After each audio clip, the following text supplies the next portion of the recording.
어제 아침 우리는 중요한 주제를 함께 나눈 바 있습니다. 예수님께서 공생애를 시작하십니다. 하늘에서 인간의 몸을 입으시고 이 땅에 오셔서 말입니다. 그 예수님이 제일 처음 하신 일이 무엇이었습니까?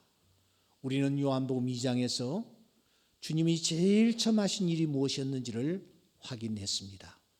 그것은 성전 청결이었습니다.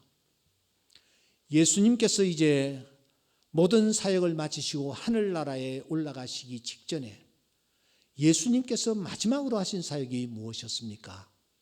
그 사역 또한 성전 청결이었다라는 것을 마태복음 21장에서 우리는 발견합니다. 제일 처음 시작하신 일, 제일 마지막에 하신 일, 한결같이 성전 청결이었습니다. 그것도 보통 모습이 아니었습니다. 성경을 바라보니 예수님은 그때 노끈으로 채찍을 만드시고 상을 둘러 엎으시며 소리 지르셨습니다. 내 집은 만민이 기도하는 집이라 일컬음을 받아야 하겠거늘 너희들이 이 성전을 강도의 구례로 만들어도다. 주님은 차지도 덥지도 아니한 모습이었습니다.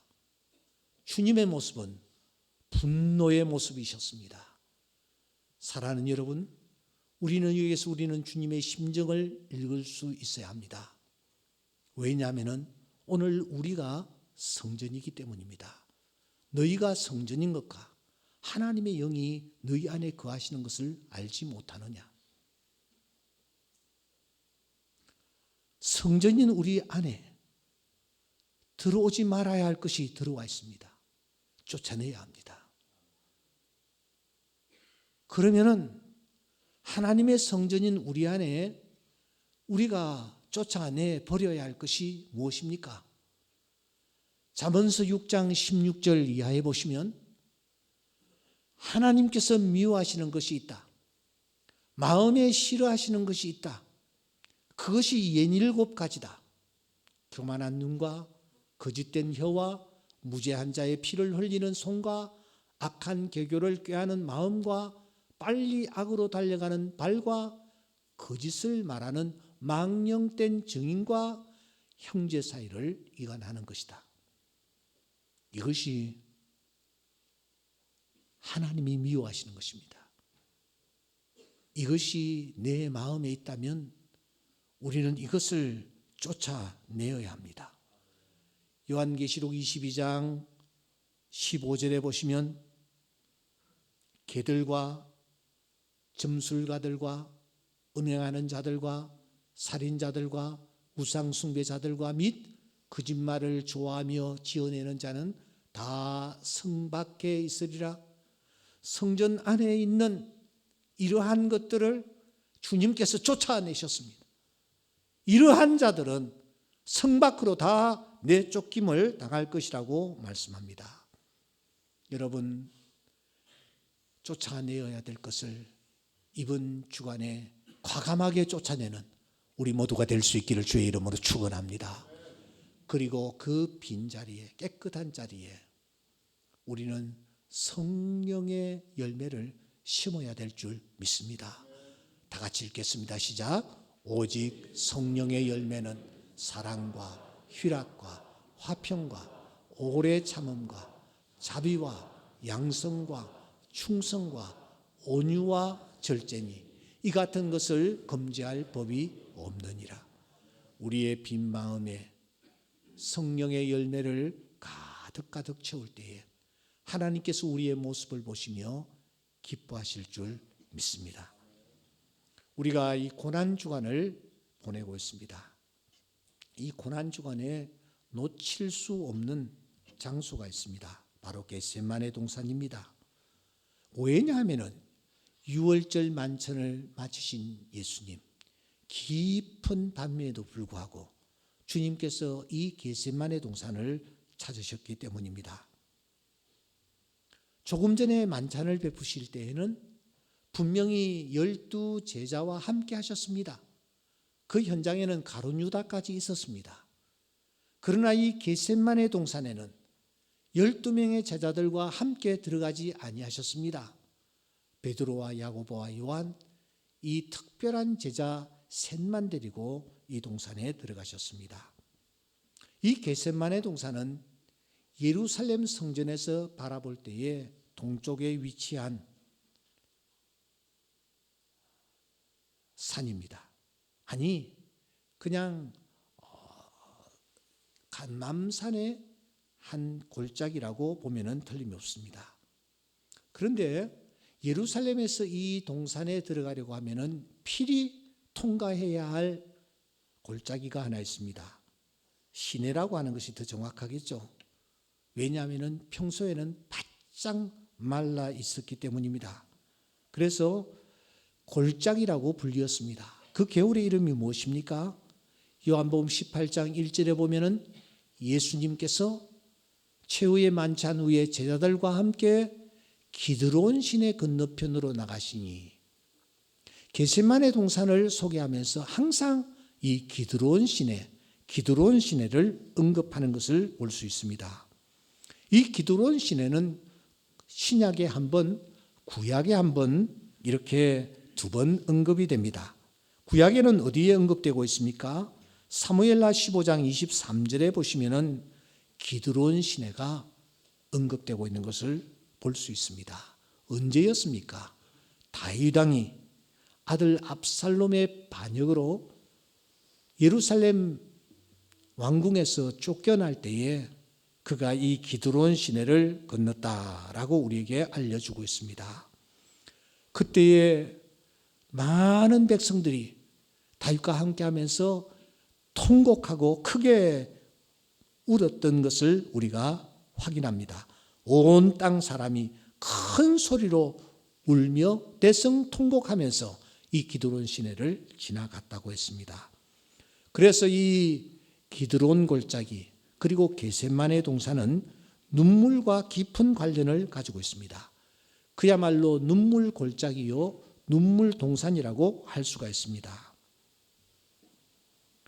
그날 밤 이 눈물 동산, 이 눈물의 골짜기를 통과하신 주님, 그 곳에서 무엇을 하셨습니까? 누가복음 22장에 보시면 예수님께서 그 현장에 들어가셔서 힘쓰고 애써 더욱 간절히 기도하셨다. 땀이 땅에 떨어지는 핏방울과 같이 되었다라고 말합니다. 예수님의 기도를 묘사하는 모습입니다. 무려 부사를 4개나 동원하고 있습니다. 힘쓰고 애써 더욱 간절히. 성경 어디에도 이렇게 부사가 동원되어서 강조되는 문구를 찾아보기가 어렵습니다. 주님의 기도가 힘쓰시는 기도였다. 애쓰시는 기도였다. 더욱 드리는 기도였다. 간절히 드리는 기도였다. 그렇게 말씀을 하고 있습니다. 그때 주님의 모습은 과연 어떠했을까요? 히브리서 기자는 보충하여 그때 주님의 모습이 어떠했는지를 우리에게 알려줍니다. 그는 육체에 계실 때에 자기를 죽음에서 능히 구원하실 이에게 심한 통곡과 눈물로 간구와 소원을 올렸더라. 히브리서 5장 7절에는 주님의 기도를 4가지 명사로 우리에게 소개합니다. 조금 전에 주님의 기도의 모습을 4개의 부사로 묘사했듯이 히브리서 기자는 그때 주님의 모습을 4단어로 4명사로 우리에게 알려주고 있습니다. 그 4가지 명사가 무엇입니까? 그것은 통곡이었고, 그것은 눈물이었고, 그것은 간구였고, 그것은 소원이었다. 주님의 기도는 통곡이었다. 주님의 기도는 눈물이었다. 주님의 기도는 간구였다. 주님의 기도는 소원이었다. 그렇게 우리에게 알려주는 것입니다. 사랑하는 여러분, 여러분들의 기도는 어떠합니까? 우리의 기도는 어떠하냐 하는 것입니다. 힘쓰고 애써 더욱 간절히 하나님 앞에 기도해 보신 적이 있습니까? 나의 기도에 단어를 하나 붙인다면 어떤 명사가 가장 적절할까요? 통곡과 눈물과 간구와 소원, 이 간절함이 내 기도 속에 담겨져 있느냐 하는 것입니다. 우리는 주로 어떨 때 통곡을 합니까? 어떨 때 눈물을 흘립니까? 크게 한 세 가지를 정리할 수 있겠습니다. 여러분, 언제 눈물을 흘리십니까? 언제 통곡을 해보셨습니까? 대체적으로 보면은 사랑하는 이의 죽음 앞에서 통곡을 하곤 합니다. 마가복음 5장 38절에 보시면 회당장의 집에 아이가 앓다가 죽었습니다.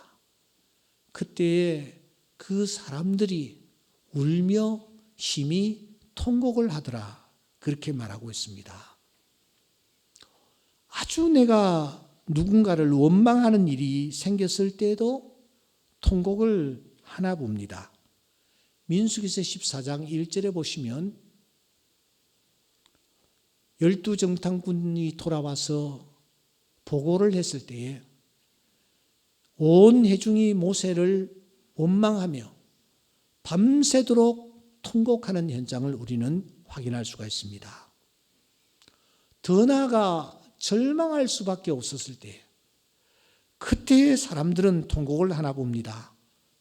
에스더 4장 1절에 보시면 모르드게가 자기 옷을 찢고 굵은 베옷을 입고 죄를 뒤집어 쓰고 성중에 나가서 통곡을 했다, 그렇게 말합니다. 왜냐하면 잠시 후면은 유대인 전체가 다 멸망당할 수밖에 없는 상황에 처하여져 있었기 때문에 모르드게는 그냥 있을 수가 없었습니다. 그래서 대성통곡을 하는 것입니다. 히스기야도 사형 선고를 받았을 때에 내 집에 유언하라, 내가 죽고 살지를 못할 것이다 라고 하는 이 사형 언도를 이사야 선지자를 통해서 받았을 때에 그 또한 심히 하나님 앞에서 통곡하는 것을 우리가 발견합니다. 하지만 예수님의 통곡, 예수님의 눈물은 여러분, 이런 눈물이 결코 아니었습니다. 주님은 어떤 상황에서 우셨습니까? 하나님의 뜻을 찾기 위한 통곡을 하고 계십니다. 누가복음 22장 42절에 보시면 아버지여, 만일 아버지의 뜻이여든 이 잔을 내게서 옮기시옵소서. 그러나 내 원대로 마옵시고 아버지의 원대로 되기를 원합니다. 아버지의 뜻을 찾으면서 그가 통곡했던 것이 틀림없습니다. 더 나아가 다른 사람의 슬픔에 동참하는 그런 통곡을 주님께서 우리에게 보여주고 있습니다. 요한복음 11장 35절에 보시면 예수님께서 눈물을 흘리시더라. 주님이 다른 사람의 슬픔에 동참하시면서 눈물을 흘리시는 것을 우리가 발견합니다. 죽은 자를 살리실 수 있음에도 불구하고 그가 슬퍼하는 것을 안타깝게 여기시며 주님께서 함께 눈물을 흘리시는 것입니다. 뿐만 아니라 예수님은 마태복음 23장 37절 이하에 보시면 예루살렘이 곧 멸망할 것을 내다보시면서 예루살렘아, 예루살렘아 하시며 통곡하시는 것을 우리가 확인할 수가 있습니다. 더 나아가 우리 예수님은 죄의 무서움을 분명히 보시고 똑똑히 보시고 주님은 통곡을 하셨습니다. 마태복음 27장 46절에 보시면 주님이 통곡하십니다. 엘리 엘리 라마 사박다니, 나의 하나님 어찌하여 나를 버리셨나이까. 죄의 그 무서움, 죄에 대한 징벌이 너무너무 강하다라는 사실을 아셨기에 주님은 통곡하시는 것입니다. 아버지여, 저들의 죄를 사하여 주시옵소서. 자기들이 하는 것을 알지 못하고 있습니다. 주님은 이렇게 다른 사람들의 죄를 바라보시면서 죄가 얼마나 무서운지에 대하여 통곡하시는 것입니다. 레슬리 플린이라는 박사는 이 본문을 놓고 이렇게 말하고 있습니다. 주님은 죄의 무서움을 더 분명히 보시기 시작한 것이 아니었을까. 죄를 알지도 못하시는 분이 우리가 그 죄로 죽지 않게 하시기 위해 하나님의 진노를 대신 당하시려고 우리의 죄를 지셔서 대속물이 되려고 하신 것이다. 여러분, 죄의 죄됨, 그 죄책, 수치, 형벌을 인해서 우리 주님은 우셨다라고 말씀합니다. 여러분들은 죄에 대한 통곡이 하나님 앞에서 몇 번이나 있었습니까? 지난 주일 2부 예배 마치고 난 뒤입니까? 한 분이 등록을 하시더라고요. 그래 다가가 보니까 그분이 몸이 아주 불편하셔서 나라로부터 이 돕는 도우미를 이렇게 받아서 경건히 생활하는 그런 분이었습니다. 1937년생이니까 나이가 88세, 87세? 예, 꽤 되신 분입니다. 이분이 난생 처음 교회를 나오셨대. 그런데 그 불편한 몸으로 이분이 저 파주에서 우리 교회에 오신 거예요. 성이 공씨였습니다. 그런데 글을 굉장히 깨끗하게 잘 쓰시는 거예요. 그래서 제가 글씨가 너무 멋있다고 하니까 제가 이래봬도 공자의 후손입니다. 뭐 그러시더라고요. 그러면서 이분이 조금 지나고 난 뒤에 목사님, 제가 예배 시간에 얼마나 울었는지 모릅니다. 목사님 말씀을 들으면서 얼마나 울었는지 모릅니다. 그러면서 이분이 그 자리에서 또 눈물을 흘리시는 거예요. 그리고 소리를 내어서 가슴을 치면서 내 아내가 있을 때에, 아내가 교회 가자고 했을 때에 내가 교회에 나갔으면 좋았을 텐데 내가 이렇게 늦게 혼자서 이게 무슨 꼴이냐고 하면서 안타깝게 통곡하시는 모습을 보면서